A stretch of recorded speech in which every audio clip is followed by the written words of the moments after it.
Hi, this is Robert Scheer with another edition of Sheer Intelligence. I've been doing this, God, a long time. I used to do it for KCRW. I think I was there almost 30 years or something. And then when Trump came in, NPR got skittish about what they have and everything. Their funding is threatened. I don't, didn't cotton to that, but that's how the game is played. But anyway, I'm still doing it here with SharePost, and people can get it on all these other outlets, which is cool. And I'm talking to really the guy I most like to talk to about foreign policy because it's, I'm still trying to learn. I spent a lot of time in journalism and I travel very widely, but I was always on the other side from Ray McGovern.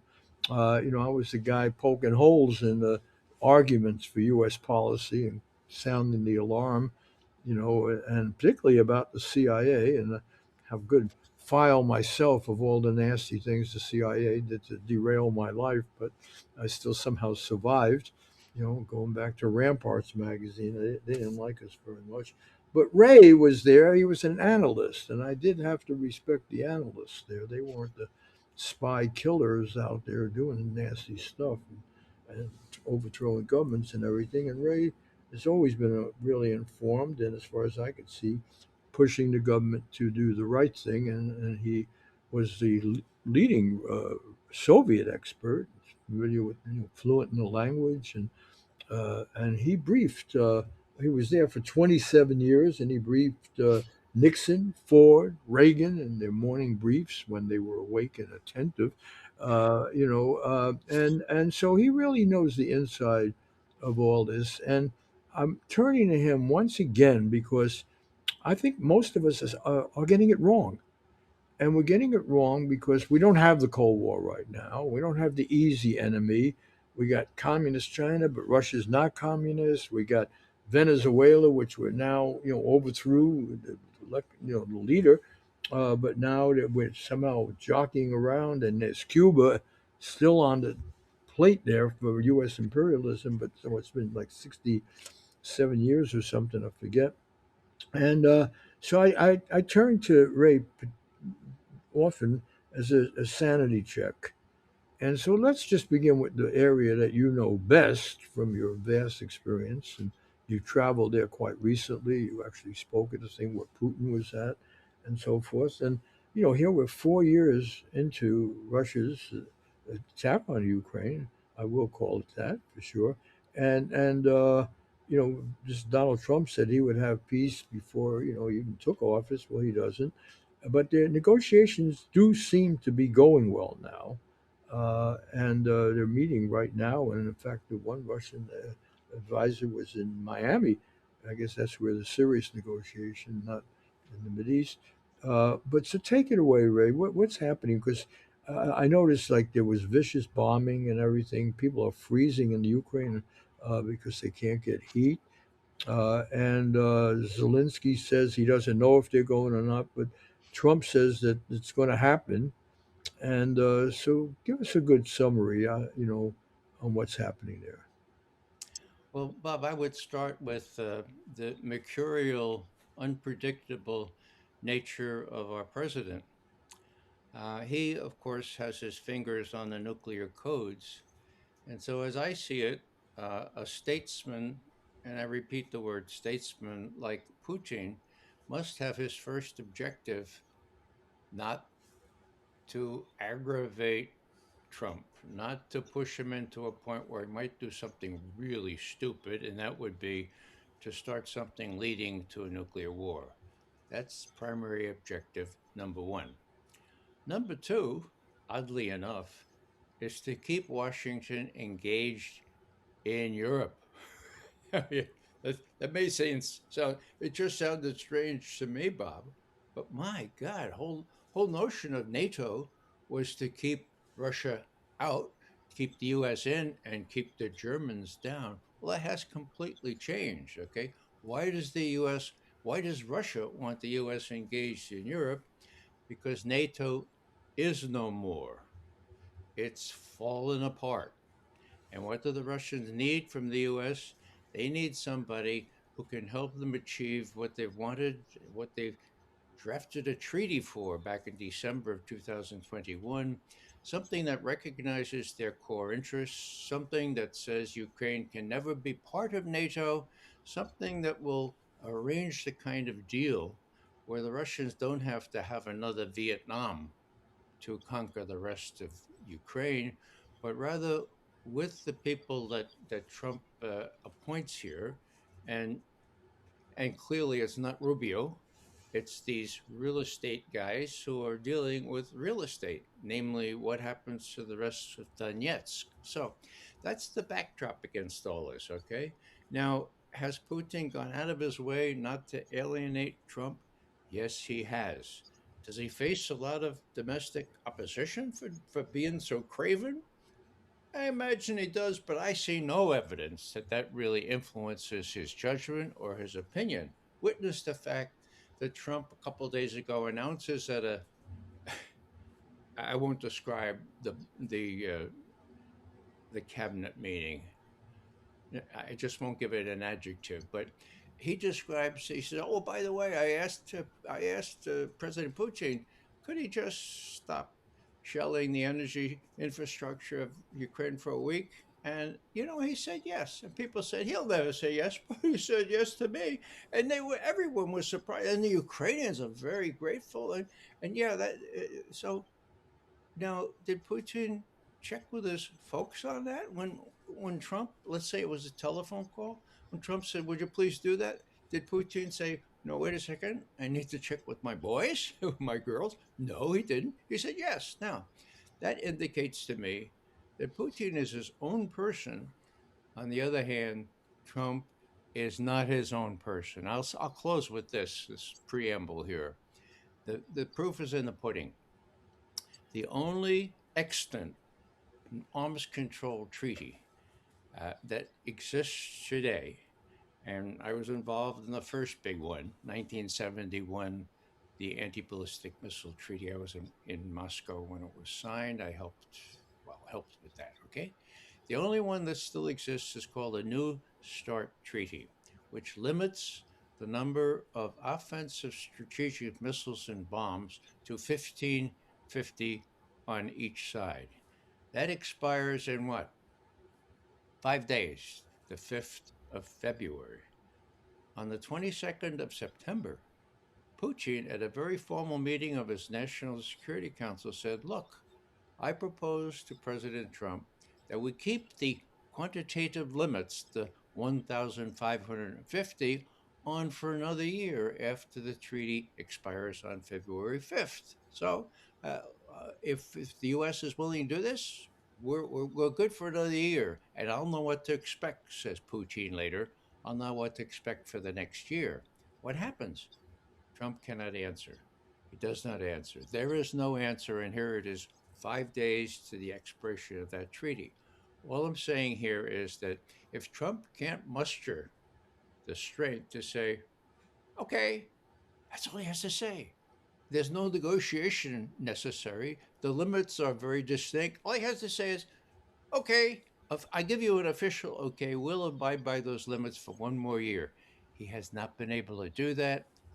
My read on that is that Putin cannot escape the conclusion he's not his own man. He's a tool of the military industrial complex, the deep state, and we will draw the necessary conclusions.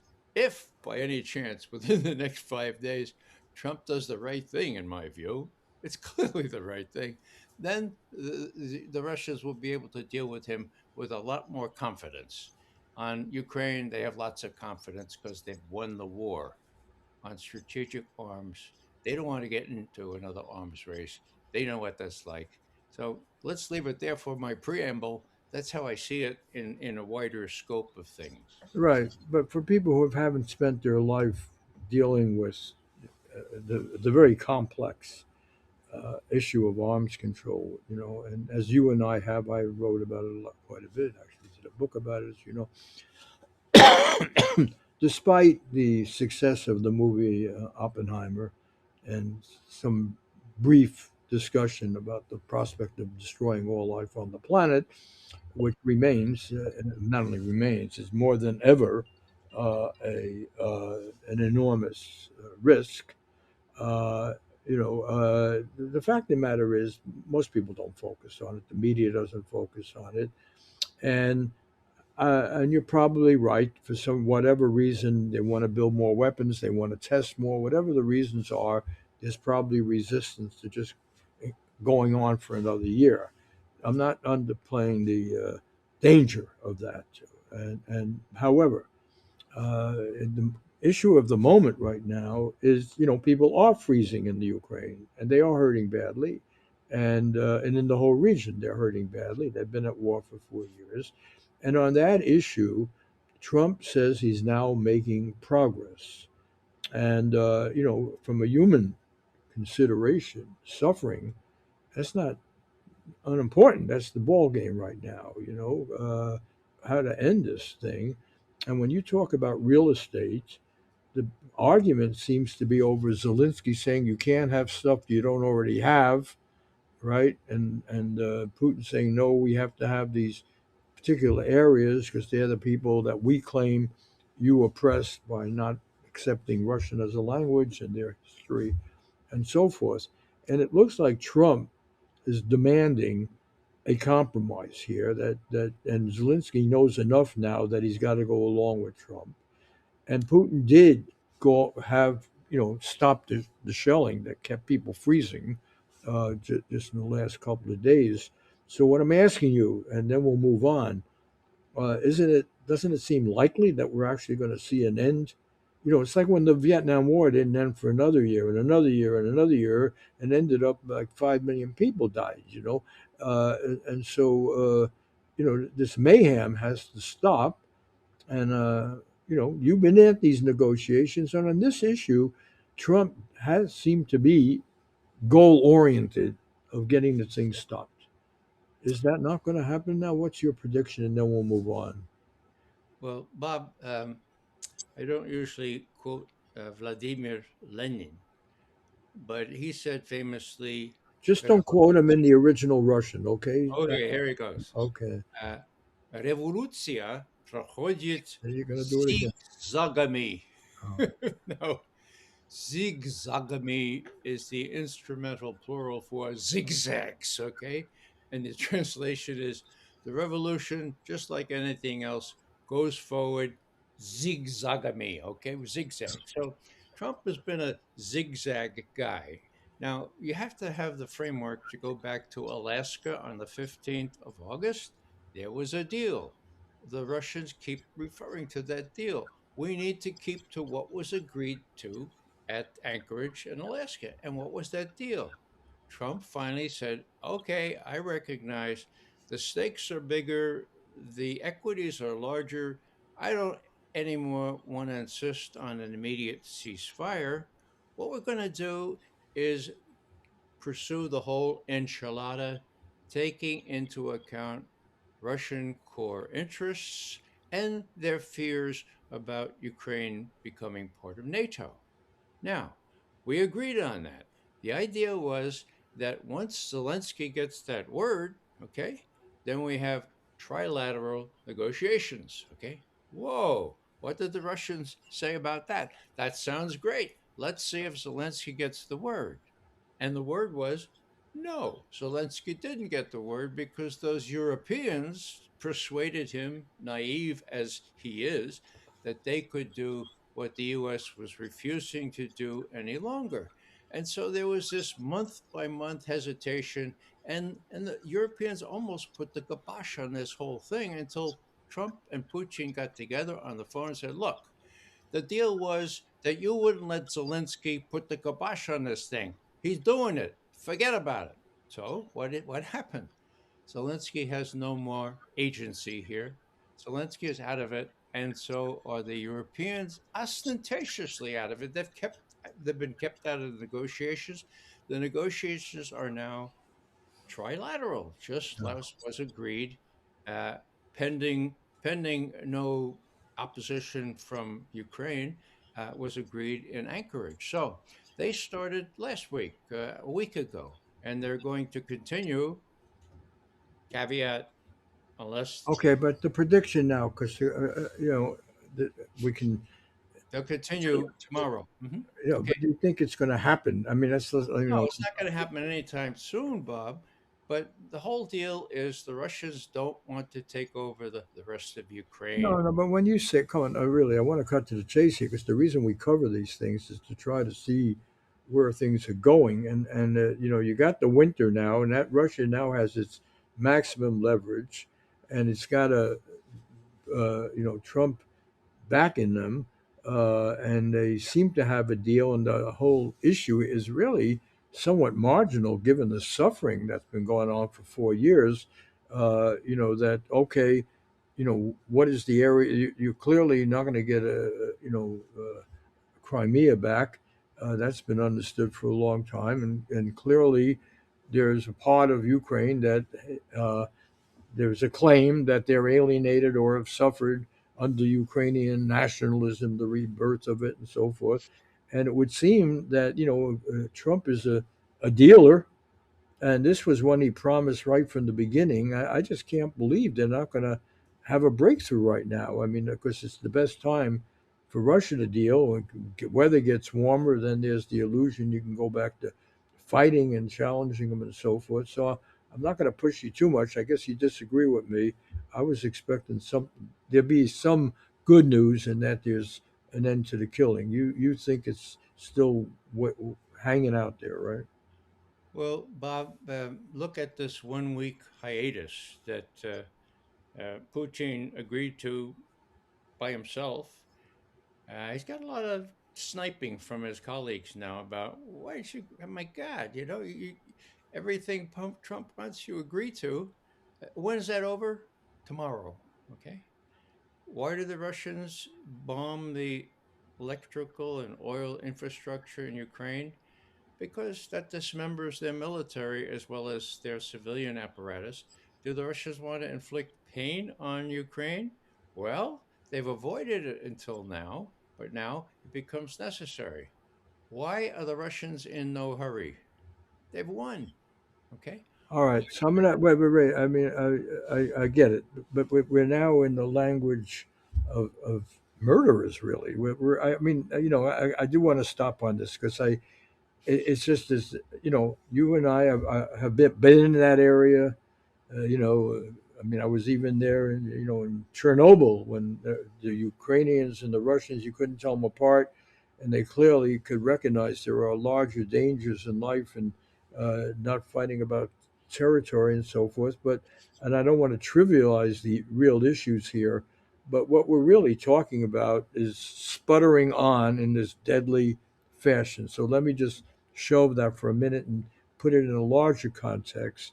Where are our international relations? And I thought the rhyme or reason to Trump's view was a notion of kind of a return to the Monroe Doctrine or the notion of territories of influence and the big powerful countries. Now, Russia still, because it has this military, and China, the United States, basically brokering deals, and that the U.S. has now shown that its main commitment is to grab, the oil and the power over Venezuela, maybe to destroy Cuba, but to lock up, put Mexico in its place and Brazil, and that's one thing, and the other is to preserve their influence in the Mid East and in the oil there, and retain U.S.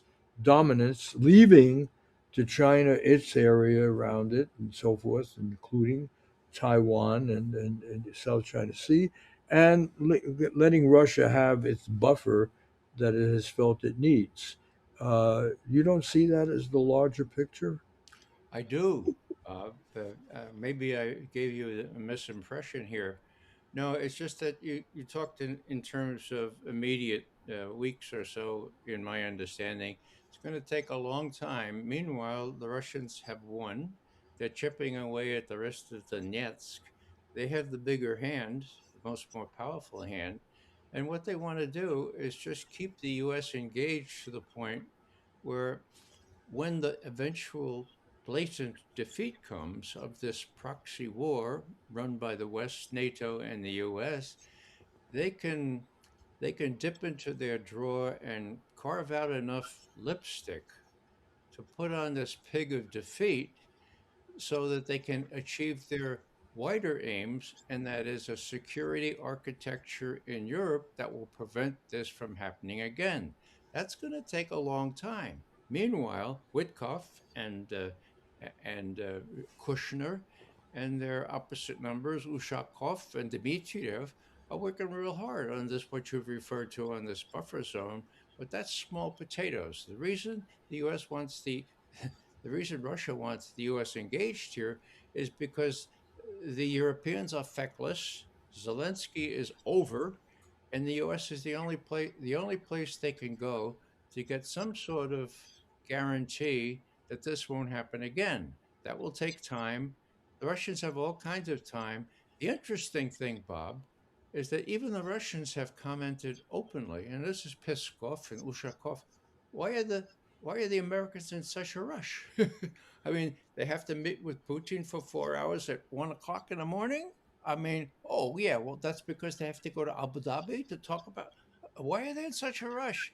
I don't know the answers to that, but I suggest that Trump is smart enough to know that a month from now they'll be in an even weaker position because the Russians will have seized more of Donetsk, and it'll just be more lipstick that they'll be able to have to apply to this what's left of this pig of defeat. So the Russians are in no hurry. We're trying to work something out. Whether Trump can do this, of course, depends on what I was referring to Okay, before. but Ray, stop for a second. Mhm. You're a moral person, and you've shown it, deeply moral and concerned, and you've shown it at every moment that I know of your life, whether when you're in the government and when you're outside, and you've been, shoved to the ground by your own government, literally. No, I want to I want to change the tone here a bit because what we're having is one of those bullshit foreign policy discussions. These leverage and that leverage and so forth. But you and I both know because we've been on the ground. I did cover Vietnam, both North and South. I was in the Middle East, seeing what occupation, what fighting does. I've seen it all over. And what we slip into, and the journalists do slip into it, this language of it like it's a chess game. And no, the Russians have a lot to lose. For instance, by this continuing. First of all, they've lost whatever moral authority they had and they thought their civilization had. How did, because there's a lot of pride in Russia, there's a lot of faith in, as you know much better than I do, in their history, their literature, and their stance. And you mentioned Vietnam. It's like when they went into Afghanistan, that was to give them their Vietnam. That was Zbigniew Brzezinski's big wisdom. So what you represent as a country, and after all, what Putin was supposed to be about here, and the Democrats that supported him with a small d, or that he came out of, was to show a vision of Russian uh, civilization, Russian greatness, and so forth, that is not simply identified with military power. On the contrary, that you are not significant because you have nuclear weapons, but rather that you can, you've got great science, you've got smart people, and you can participate in the world economy as the Chinese are doing to an incredible, impressive degree, and establish that your culture, your society is relevant. And you don't gain that by dragging on through 4 years of a murderous war. Whatever your justification, whatever arguments you can make. And it seems to me that as opposed to Biden, and here I'll give Trump some credit, he has seen the folly of this thing in terms of uh, challenging the Russians on their basic concerns and the whole NATO question and so forth. But time is not on their side. It's not on the side of the people who are right now freezing, but also get killed on both sides. Uh, and so, really, I think there's something dangerous about our conversation now. We're sounding like foreign policy experts where frankly, I'm tired of foreign policy. I spent my whole life trying to correct these errors, going on the ground, seeing what mad Vietnam, for example. I was there very early in that war, 1964, and writing about it and so forth, and it goes on and on. For what? Now Vietnam is got good relations with the United States, still a communist country. Doesn't seem to matter. Their issues are national; they're not international. I can go through the whole list. So basically, you and I have spent our life arguing with other people and so forth, not really so much with each other, about a conduct of foreign policy that is inhumane, stupid, violent, and it keeps going. And God, we haven't even gotten to Gaza and what's happening in this peace and Israel. And now we're going to maybe reverse the Cuban Revolution, and we're going so Marco Rubio can look like a hero back to some people in Florida when he, in fact, himself was not a refugee. His family was not a refugee from Castro. It was the pre-government that they left. But and Venezuela. Uh, you know, this country now is at the beck and call of the United States, and we're going to trust big oil to do the right thing by them and pump out. So, can you just sort of focus a little bit on this, on the larger position? You belong to that church, right? What's the name of it? The Ecumenical Church of the Savior. Yeah. Yeah. So let's talk about the Savior a little bit here. Let's talk about higher moral values. Let's talk about Martin Luther King, who didn't say, I'm against that war because the wrong guys are winning. He's the guy who said, this war is the madness itself, this use of this. And we're slipping into that in this conversation. We're assuming that all of these very smart people and no, it's on our side and we can do this and we can do that. And meanwhile, people are suffering immensely. Right. And Bob, today or these days are Martin Luther King days. So let me start this with a quotation, one of my favorite parts of the letter from the Birmingham City Jail. The reason I mention this is because that's what you and I are doing now, separately, but sort of together with these conversations. He compared, Dr. King did, um, the means to address injustice and lies. He compared it to a boil. Okay. Now, those of you who've had boils when you were adolescents, at this point, Medea Benjamin says, Ray, too much sharing, too much sharing. We know it boils out. Well, this is what King said. Like a boil that can never be cured unless it is opened up with all its pus flowing ugliness to the natural medicines of air and light, so too lies and injustice must be exposed with all the friction that exposure creates to the light of human conscience and the air of national opinion before it can be cured. Okay, that's what we're doing here. We're doing something very moral, but I have to say that we have to approach this on a very different plane. I am a disciple of John Mearsheimer's realist school of international relations. And so when people said to me, starting about 10 years ago, Ray, my God, how can you justify what the Russians are doing with respect to Crimea and us? I never justified anything. I tried to explain it. How can you justify a unprovoked war against Ukraine? Well, I never tried to justify it, but by the way, it was not unprovoked. How about a full scale invasion? I'm not trying to justify that. And these are real good friends. Uh, I'll tell you just to show you how bad it gets.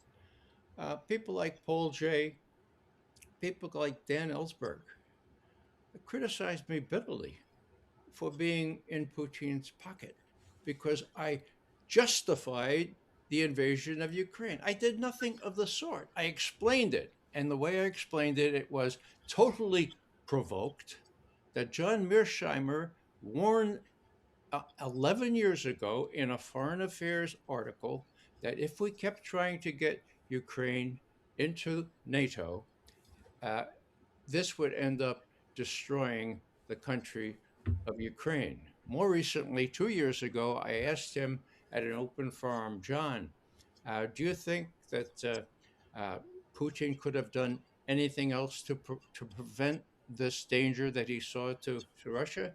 And John said, no. I think after the two Minsk Accords, after the Istanbul was sabotaged, that agreement back in April of 2022, after that, he saw no other option other than to invade Ukraine and put down what they were preparing against him with an army fully trained and equipped by NATO.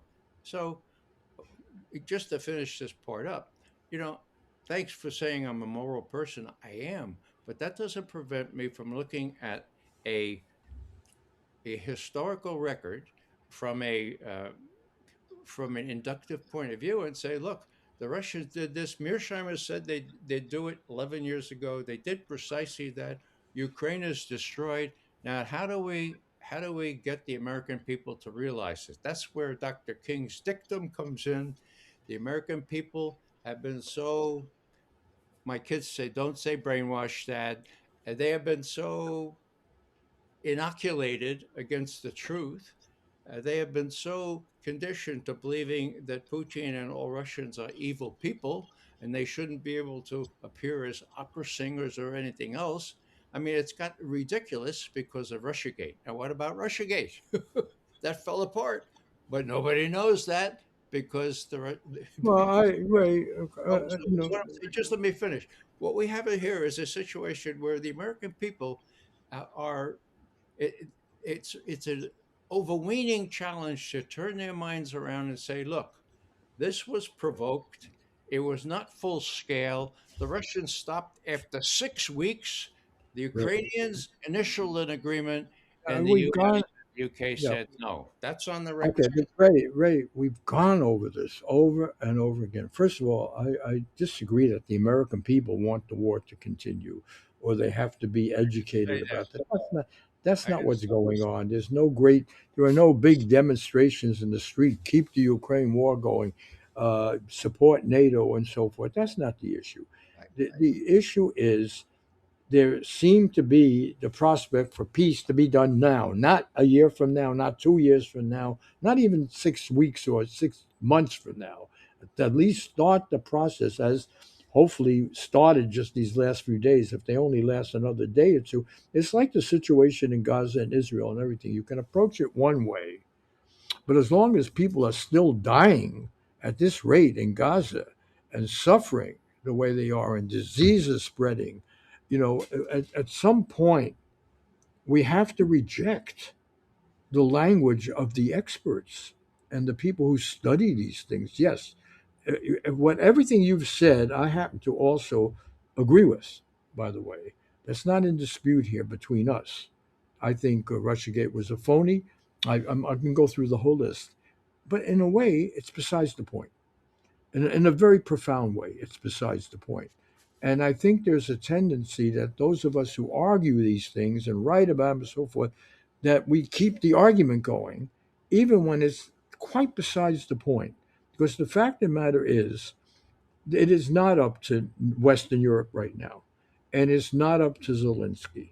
It's really, if Putin accepted, he's got the best shot right now. It's winter, and he's got an American president who is very different than Biden was on these issues, who wants a success.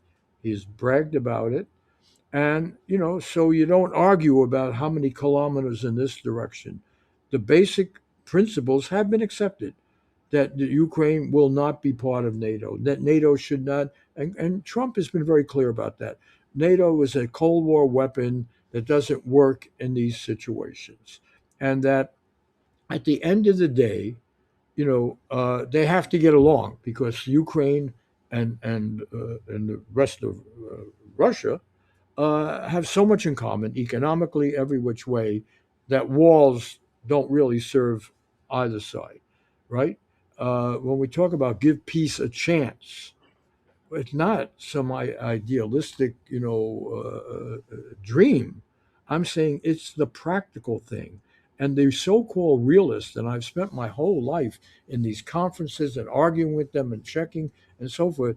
This was Kissinger, and even when they got it right, they got it wrong because you can make some realistic argument. But if you leave out the suffering while you're dicking around about these how many inches here and this approach and saving face and so forth, this is why I bring up the moral urgency here, and it applies right now to suffering in Venezuela. What are we going to do with Cuba? We're going to mess it all up again, even more. The world. We all know.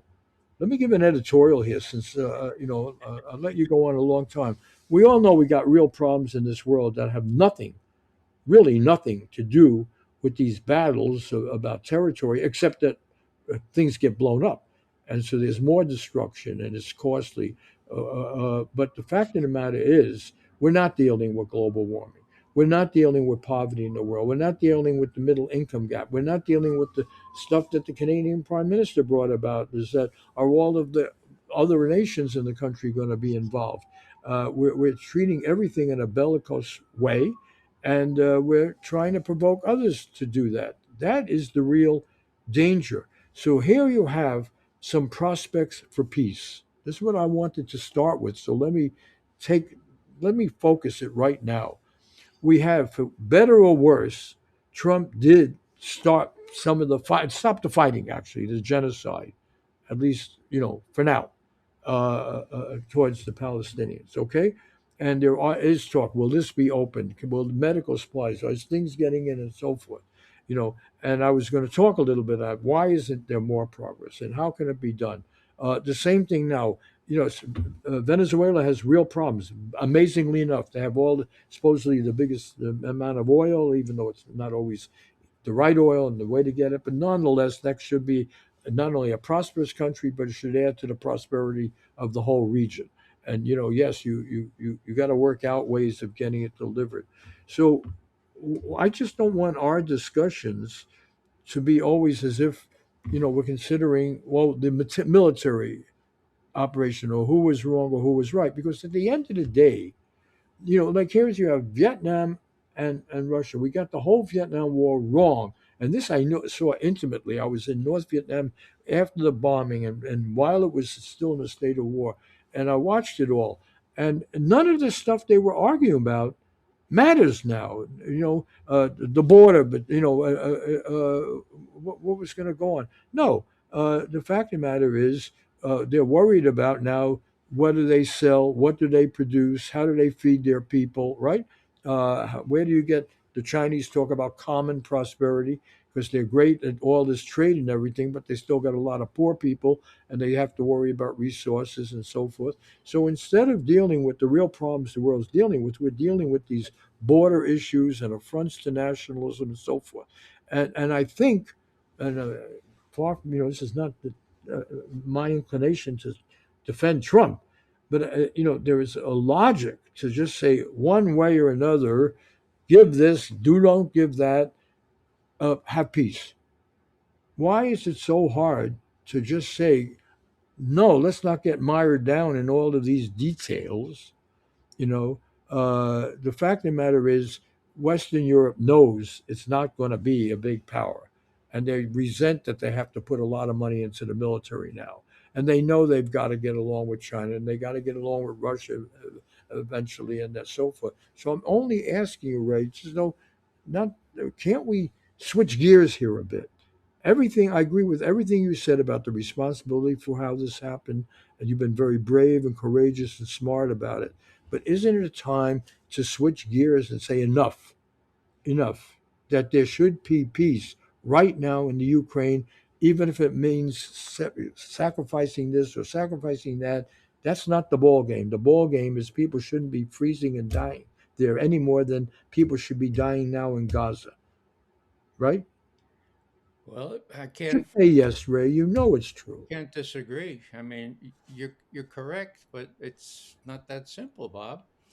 It is that simple. That's the whole lie that they always put out. What That's did when I heard about Vietnam. I was there when Diem was in power in '64. I'm talking to these Americans, and they say it's not that simple, Bob. I was in Angkor Wat when they told me, oh, a CIA guy, not you, one of the secret ones, went with me in Angkor Wat, and he said, oh, I want to see it before we have to blow it up. Oh, really? Yes. And I said, well, why? Well, it's been here for hundreds of years, and it was an advanced civilization when London was primitive. And why would you blow? He says, well, it's not that simple, Bob, because there's this and this, and he quotes me everything. And then after three bottles of wine, he still was arguing the same thing. So I'm asking, isn't the treachery here?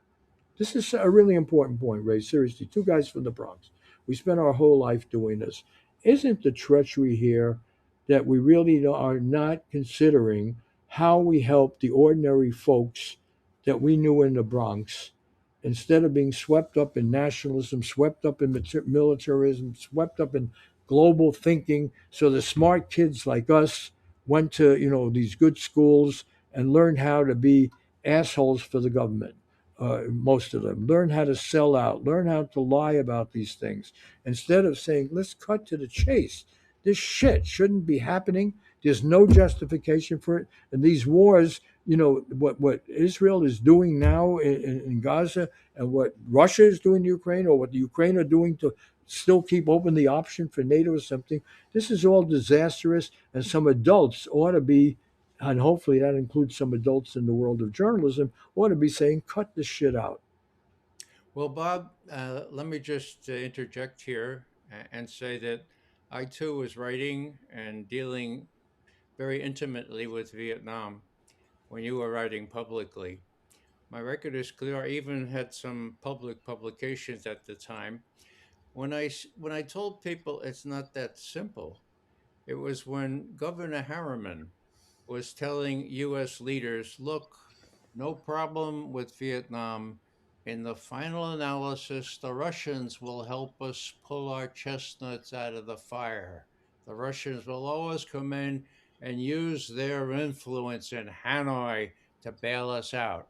It was BS from the beginning. And I told everybody and his brother publicly in Problems of Communism in an article that not only is Harriman wrong, but the Russians have no influence in Hanoi because they had sold the North Vietnamese down, or Ho Chi Minh down, at Geneva in 1954. So I know this kind of background in a way, in the same way you do.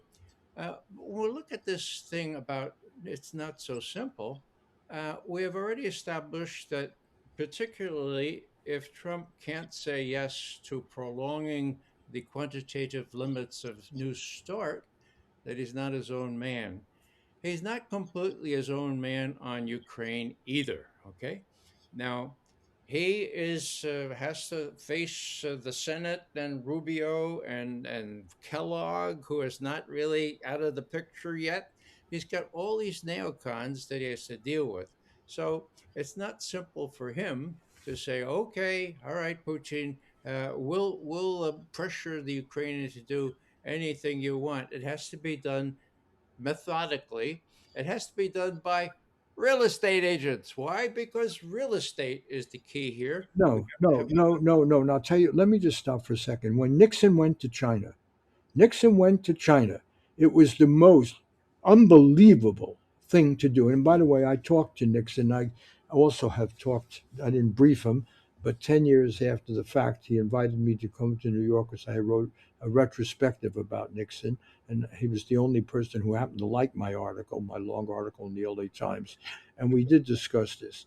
What Nixon did, and I think he did it more over the objection of Kissinger at some points than otherwise, because he had actually advocated this before he became president and before he knew uh, uh, Kissinger in any real sense. And he actually wrote an article in Foreign Affairs before he was president about the need to open up to China. And what Nixon did, and he recognized that there was a complexity, that there was a Sino-Soviet dispute. He recognized that the whole argument, including he as a murderer, of course, no question, a war criminal, but what he and so he continued the war stupidly to get the best terms. But what he did in the opening to China, which is the whole reason for being in Vietnam, we were going to stop China. What he did was recognize that there was no inherent national security interest in containing China in that way. And exactly what has happened, and that the military equation was nonsense, and that the real issue here was you could, if you could, in fact, prosper as a capitalist society without having this forceful military power clubbing people into submission to go along. And Nixon's genius in that and pushing it, and he got a lot of criticism for it in the middle of the Vietnam War, where we're supposed to be stopping Chinese communism.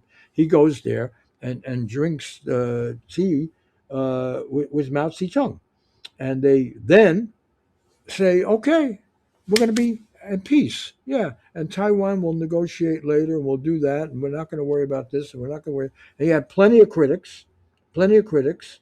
But the only reason the Vietnam War ever even was stopped because the logic of it made no sense at all after that. So all I'm asking here is, we have our demons. Some people hate Trump so much they can't, think straight about anything, and the other way around. And there's all this passion, and it's like arguing about some football game, and you get all agitated about it.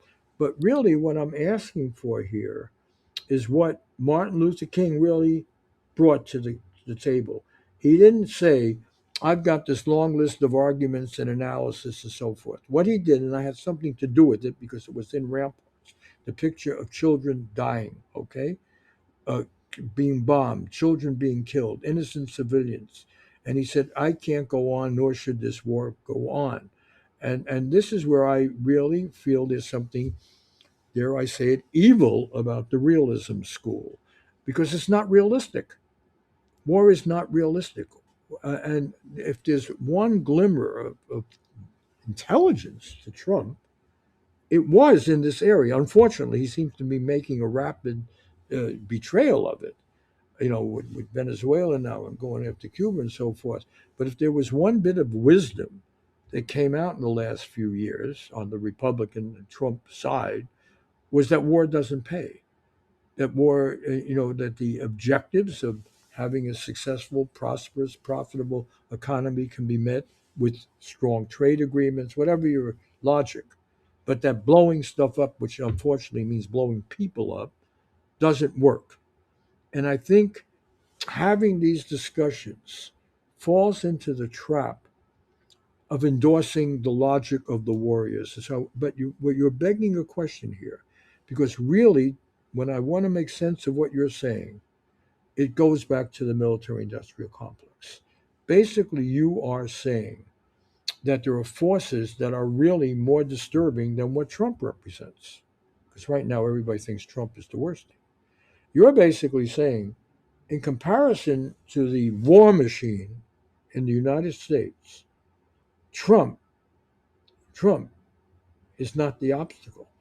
Trump is trying to do something, and this war machine, which you, by the way, were part of, I'm not holding you accountable, but you certainly know a lot about it. This war machine doesn't care about serious economic issues in the world, including environmental ones. They don't really believe we can succeed by making better products, better cars, whatever. And they really think that American military power and the willingness to use it is the basis of our civilization. That's what it means, what you're really saying. That there's a force unleashed by American capitalism and in this period of history that wants to create this awesome might, which began with nuclear weapons and everything else, is willing to risk all of humanity, waste its resources, because it really doesn't believe in peaceful competition, doesn't really believe in negotiations, doesn't believe in soft power, and wants to beat the other guy, right? And that they can now control even someone like Trump, who you thought, well, he's pretty bellicose, but at least he believed in making these deals. You're basically saying that the real enemy here is not Trump, it's these other people, and they come from both parties who just really don't want to have a peaceful world and don't believe in it. Yes, Bob. And I would agree with you that that is in our terms as people who believe in justice, immoral. But it would also suggest that you're confusing morality with realistic policy. And all I'm saying is that the best manifestation of the truth of what you just said, namely that Trump, however powerful he may think he is circumscribed by the military industrial complex and the deep state, that is realistic. Okay. And the proof of that is that within the next 5 days, Trump is unable to do the simple thing of saying, okay, let's keep those limits on New START for one more year. So all I'm saying here is that Putin is watching this. He says, well, we're winning in Ukraine and we got this deal with these real estate guys. Maybe we can make some sort of a buffer zone, all that kind of stuff. But we have to realize that unless we can get the United States committed in a real way to a new security architecture that recognizes our core interests in that part of the world, unless we can that's just half a loaf. And we may not get the full loaf, but we have to keep trying. So they treat Trump with great deference. You want a weak ceasefire? We'll give you a ceasefire. You want to try to or you want to shoot at the state residents in Valdai? Okay, go ahead, do that. You want to invade or you want to strike on Iran, and maybe that's what we should focus on now. Uh, the U.S. is going to attack Iran? My God, that is crazy. That is not even realistic because you know what Iran's going to do? It's going to obliterate Israel. Now, if this happens, if Trump decides that despite all this evidence that others uh, give and all um, the overtures from allies like Saudi Arabia, if he decides to go ahead and attack Iran, uh, the balloon is up. Israel is destroyed. Remember my word now. Israel is destroyed, and ironically, you have a Palestine from the river to the sea, and the dust will settle on Israel. Is that what Trump really wants? I don't think so, but I think he's All right, so Ray. biased that that would be the outcome of attacking Iran, and I, most I was going to wrap this up right now, people. but I'm not going to, because uh, what you're saying may be true. It's certainly not the conventional wisdom. The conventional wisdom is real. Israel has its dome. Israel is a very powerful military power. Israel can protect its borders more effectively than apparently anyone else can. What is it you're saying about the Iranian military capacity, which is I'm so far saying not been demonstrated, that it's so awesome, even a U.S. backed Israel with all the sharing of intelligence, all the defense systems, that Iran, if the U.S. look, after all, they went into Venezuela and they got Maduro right out. They can do surgical strikes. They got Bin Laden. You're this is telling very me that this the is very United States, yeah. very different, Bob. Well, Uh, then you give know, me that briefing. This is the briefing I want. If I'm okay, president, here's the briefing. yeah. June. Okay, Israel attacks Iran, gets in a little bit of trouble, persuades Trump to attack Iran. Trump brags about obliterating their nuclear capability, but he doesn't really do that. Iran survives, and 2 days later, Iran makes piecemeal of the Iron Dome and all these very sophisticated air defense installations in Israel, hits very, very sensitive Israeli sites, and says, in effect, look, you try to do this again, we're going to use our missiles, our hypersonic missiles, against which there is no defense, Iron Dome or anything else. We're going to use it to obliterate Israel. Now, will they do that? They've said over the last couple of days that's precisely what they do, no matter how limited a strike Trump mounts against Iran.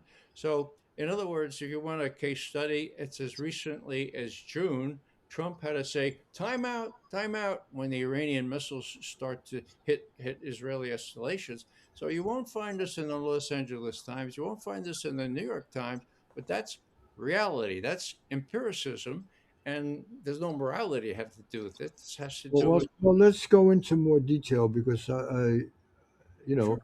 this is what journalism is supposed to be about, and I'm learning something. And right now, it doesn't seem that what you're saying is plausible. Okay, but you know a lot more. And I'm being very serious here. I'm not being cute. You know a lot more than I do. Certainly about military structure, the weapons, what they do, how they do them. You've spent your life at that. You've been involved in the negotiation. So maybe we should have begun with this because what you're telling me is I think the conventional wisdom right now is that the U.S., with its massive force that the world has never seen and advanced science and so forth, can do what used to be called a surgical strike, can take out the leadership in Iran, destroy the Revolutionary Guard, can destroy whatever military capacity, certainly in combination with Israel, that the war would be over very quickly and that there would not be a serious threat to life and to the existence of Israel. You've Well, said, I just want to tell you how I read what you've said. You've said that Iran has the capacity to destroy Israel. correct. So why don't you explain where you now I'm you're briefing the president again. Now maybe he heard this from his own officials, but so you're briefing some senator who hasn't heard it. What do you base that on? I'm sorry. What do you base that view on? And Well, on what Netanyahu told Trump 2 weeks ago when he said, "Wait a second, um, maybe it's not such a good idea after all. Uh, we remember what happened last time when we had to call a timeout. Um, uh, and why don't you listen to your own military advisors, Trump's own military advisors, who said, 'Oh, Mr. Trump, we forgot about all those bases we have there. Oh my God, they're vulnerable. Give us a couple more weeks. Let us get a what do you call it? Aircraft carrier, an obsolete aircraft.'" So this is what Trump did, totally unrealistic, because one of those the what is it? One of the aircraft carriers there. What's the name? Forget it. Uh, is vulnerable. I mean, if the Iranians shoot 200 drones against the battle group that is associated with the USS, whatever it is, there's a good chance that the flight deck will be obliterated, that it might not be sunk, but the war is very tangibly in sight. So, what I'm saying here is that you don't get this from the news. What you get is a, Iron Dome, just like Golden Dome. It's going to be impregnable. That's silly. That was never happened. The ABM systems, such as they have been since Star Wars under Reagan, have been totally penetratable because you can always mount more decoys, always defeat an ABM system. That's why the Russians stopped even trying to create an ABM system. But they don't have a military industrial complex that needs to be fed. And so the Russians have the advantage in that respect. They develop weapons that you wouldn't believe. Ones that go around the South Pole, ones that use nuclear energy to power the missiles that can stay up in the air. The Russians have all kinds of advantages now, strategically as well as no, tactically. but that's not Iran. That's Russia. I That's agree with you that if people go to if the U.S. or right. Israel or anybody else goes to war with Russia, they have obviously, it's an incredibly powerful military capacity. I'm asking about Iran, a country that its own people seem to be pretty strenuously objecting to the government, that has its own corruptions, it has its own failures, and militarily has been shown to be very vulnerable. Perhaps not the same as, say, Lebanon, where you could just explode the communications devices in people's pockets, But I'm pushing this, Ray, because I'm learning, and I'm not pushing it to debate with you. I just don't know. It's just so different than what I've been reading everywhere. Uh, is this conventional wisdom among the experts that you hang out with and know that the government of Iran has the capacity to withstand what is in effect a first strike by U.S. and Israel that takes out its national, its Republican Guard, that takes out its leadership, the Ayatollah and everything else, that does what it was able to do in Venezuela, scoop in and scoop out the leader, the whole leadership group. You don't think that they? I'm not.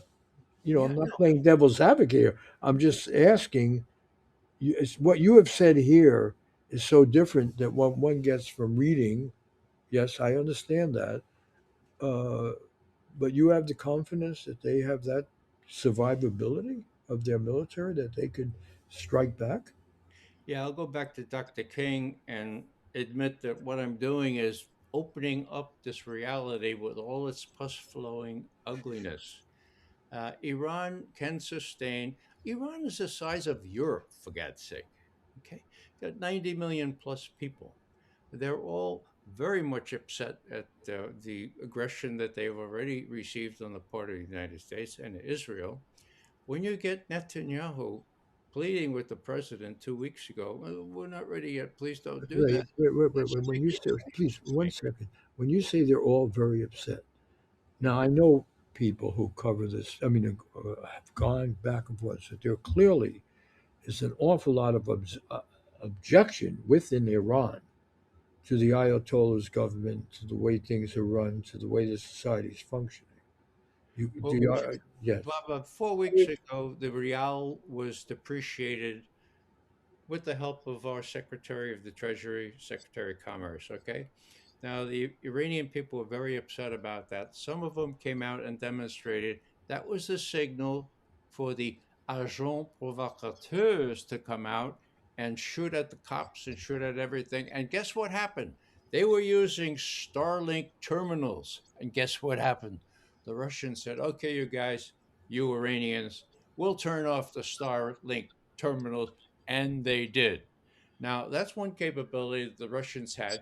The the the agents and the agents provocateurs were stymied because they could get no guidance, they could get no connectivity with other agents, and the whole thing petered out.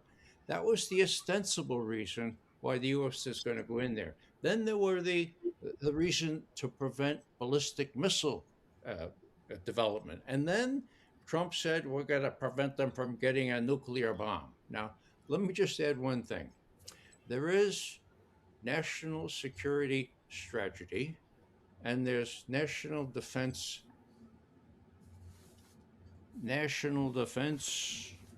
Want to get the right word? Yeah, national defense strategy. The national defense strategy, U.S., was issued this month, just about 2 weeks ago. Okay, what does it say?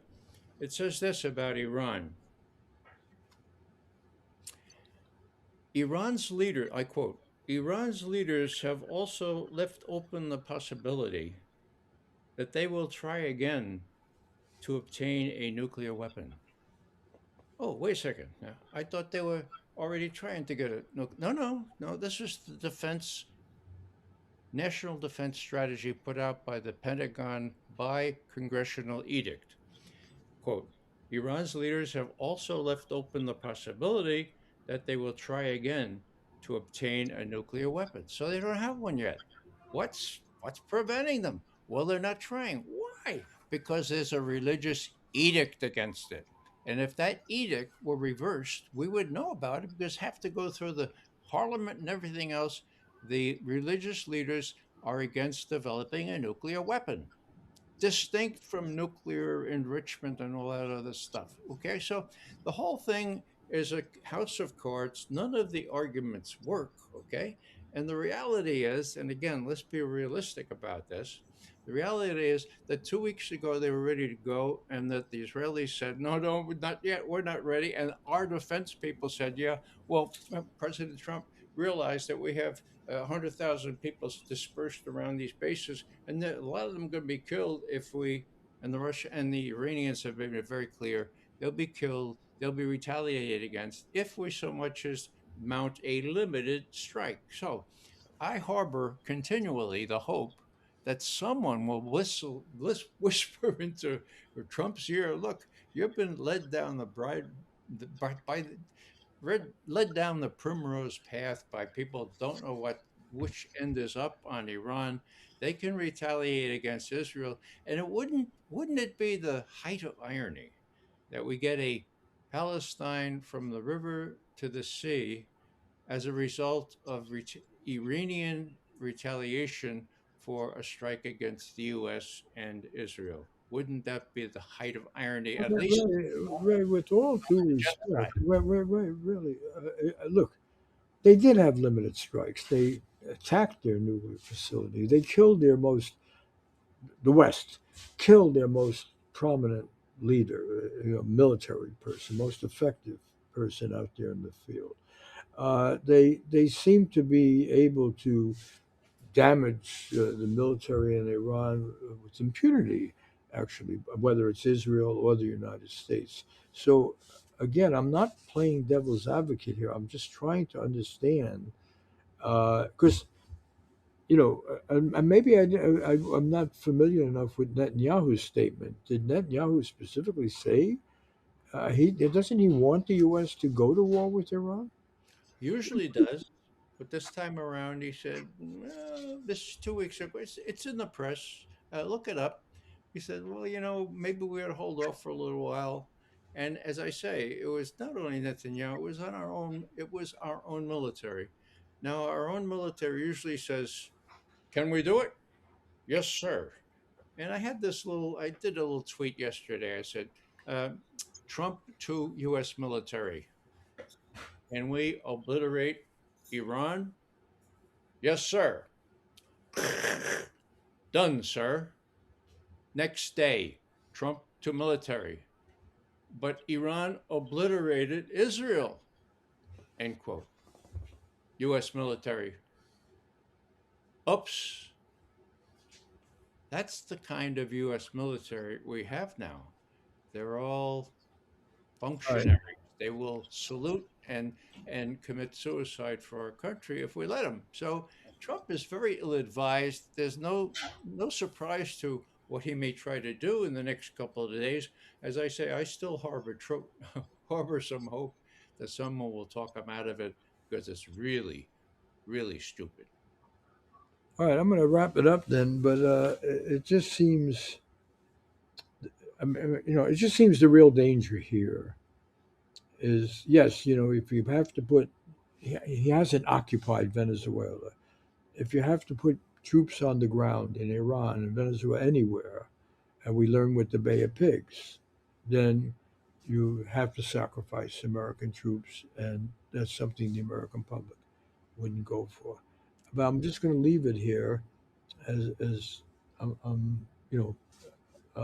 we'll see.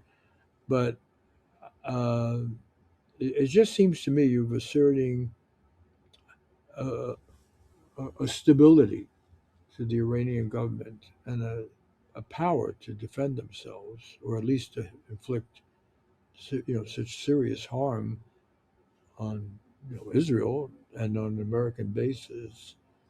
And do you have colleagues that are writing this or say this or? Yes, Bob.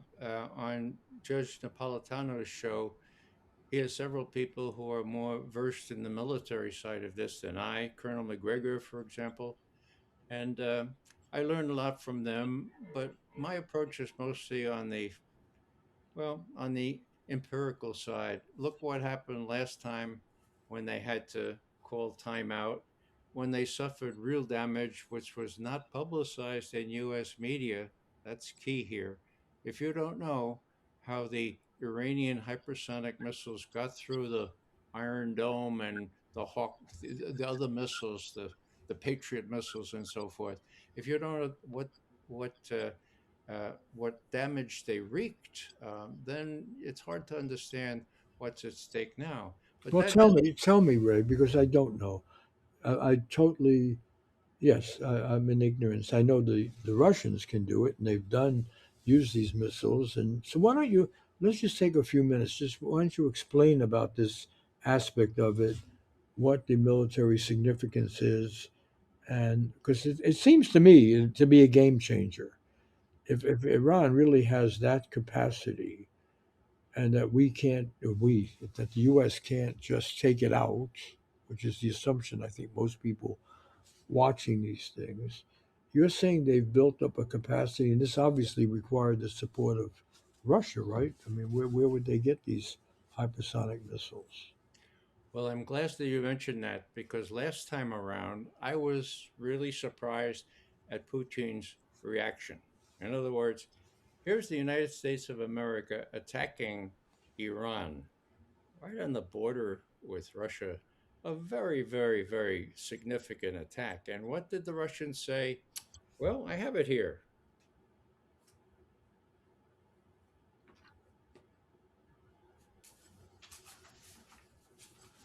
The Russians said this: the US strikes on Iran will not affect the dialogue between Moscow and Washington. These are independent processes. Whoa! So there we had back in late June, the date is 23 June, the Russians saying, we're so interested in getting something going with the United States that we will look aside when the United States strikes Iran. Big deal. Will they say it this time? I don't think so. I don't think so at all. I think this time they'll be supporting the Iranians in ways like defeating Starlink in ways that we won't even know about till it's over. So a lot is at risk here. And it's very indicative what the Russians did last time. Do I count on them doing it this time? I don't think so. That's another disincentive that Trump has. If he really wants to have progress with Russia on Ukraine, for example, this would be the kiss of death. This plus his inability to say yes to prolonging the limits on New START. All right, I'm going to leave it there. And there's a lot. The good thing is that people, if they're still listening to this, can can dig it up. I mean, research it, check it out. That's what I tell people all the time these days. I mean, until AI and everything gets controlled again, like the internet did, the fact of the matter is there's a lot of sources out there. People can check this out. Yeah, Where do they get their hypersonic missiles? How effective are they? Can they be taken out? yeah. This is all that realism stuff that Yeah, we, Bob, you remind me to mention my son who runs my website always says, Dad, for God's sake, mention raymcgovern.com. I repeat, raymcgovern.com, and say that it's easily searchable. Because if my son says, you ought to add this, if you don't get it, you don't get it. Now, I'm too humble to add that. But RayMcGovern.com. Yeah. .com, yeah. And I put up all of my own articles, my speeches, my interviews, but Yeah. also some really telling articles by people who have even more experience, if you can believe it, with Russian affairs, people who are professors and who have written the book on Stalin and other people like that. So those are the people I consult. No one in the LA Times, the New York Times, the Wall Street Journal, or the Washington Post. Those people are worse than nothing. And so please don't be misled. Realize the stakes are high this time, not only in Ukraine, but especially in Iran. And I can't leave without saying that when you're talking about morality, I never thought that I and you, who were alive during World War II, during the Holocaust, would ever see another Holocaust. And that is admitted now by the Israelis, saying they've killed 70,000 people in Gaza. And that figure is probably one third of the people that they've actually killed in That Gaza. was in I think a very, very good Israeli publication, Haaretz, shows that, of course, it's an underestimated figure because it doesn't take into account bodies buried under the rubble and died. So but for the first time, the Israeli government is admitting that that's at least a minimum figure. And of course, the vast majority of those people were not in any way combatants or accountable, had any power over that. I do want to end on that. Now we have to end now anyway, but I guess we're still on Turkey. We've had some disagreement there, but we're still on talking terms, right? So, Of course. yeah. But you know, again, just to reiterate the point I made before, the tragedy. I was there at the time of the Six-Day War. I was in the West Bank. I was in Gaza. I saw this. And the very idea that we're talking about, the deaths of all of these infants, children. I mean, it's just people who never had any agency, never had any power, never had any army. They didn't do the Six-Day War. They didn't do anything. They're trapped in this situation for all these years. So we didn't get to it, but let me throw that out as an editorial comment. It's Let's just one add one thing, Bob, and that is you were there during the Six-Day War. So was I. Ever since the Six-Day War, Israel has been running our foreign policy toward that part of the world. And that's why these idiotic things against Iran are going on. Now, there was a UN Resolution 242 in November of 1967 after the Six-Day War, and it said that Israel must withdraw from occupied territories, unanimous U.S. voting for it, November 1967. That has never been enforced. Instead, the U.S. has supported Israel at every turn, and that explains what will happen now if the U.S. goes after Iran. Let's not be mistaken about that. all right. On that note, well, I mean, we got to start. Things are really happening, so let's start doing this more frequently again as we used to. All right, and then we can keep them shorter. Thank you, Bob. All right, Yeah, and hey, we're both from the Bronx, so we're used to street corner arguments about everything. So, all right, take care.